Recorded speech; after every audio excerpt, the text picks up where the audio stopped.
Bret Easton Ellis to make directorial debut with LA set horror movie, Relapse, starring Joseph Quinn. Writer Bret Easton Ellis is set to make his directorial debut with Relapse, an elevated horror film he wrote starring Stranger Things breakout Joseph Quinn. Paris-based SND has boarded the project as producer, alongside Adrian Guerra's Nostromo, Penny Dreadful, and Simon Wallen's Kiss and Kill, Bonnie. SND will handle worldwide sales on Relapse, as well as French distribution, and will tease the title at the EFM with a sizzle reel. Quinn, who will next be seen in A Quiet Place, Day One, and the Gladiator sequel, stars in Relapse as Matt Cullen, who checks into rehab after witnessing a horrific death during a debauched party.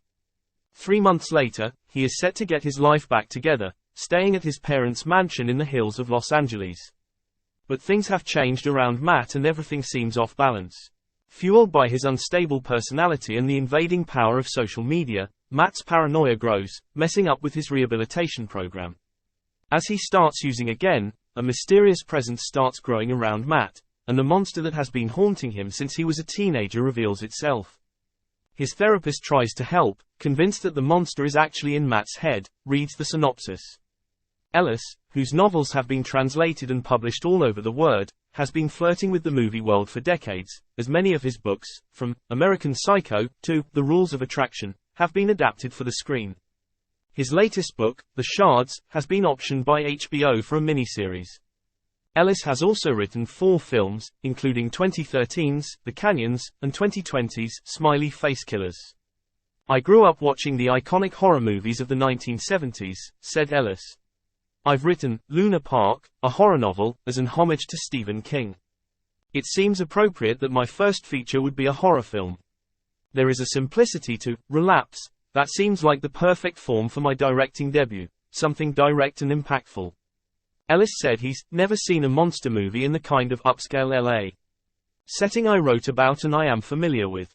The author-turned-director, who speaks about pop culture on the Bret Easton Ellis podcast, described Relapse as a monster movie with my signature characters, young, handsome, rich, at the center.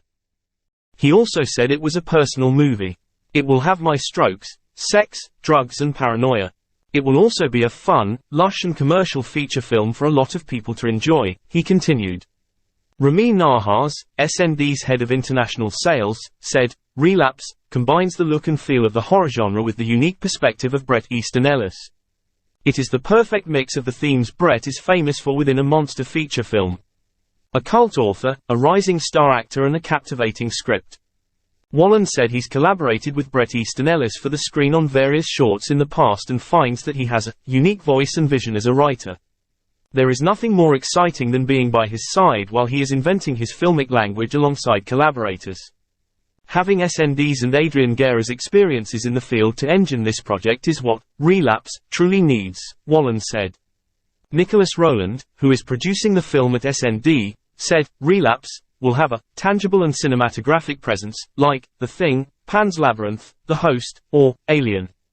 Rowland said, "Relapse's creature will be designed by the Oscar-nominated VFX banner behind Society of the Snow, DDT Studios, which has 3 decades of experience giving life to fantastic creatures, elevating director visions and provoking audience worst nightmares.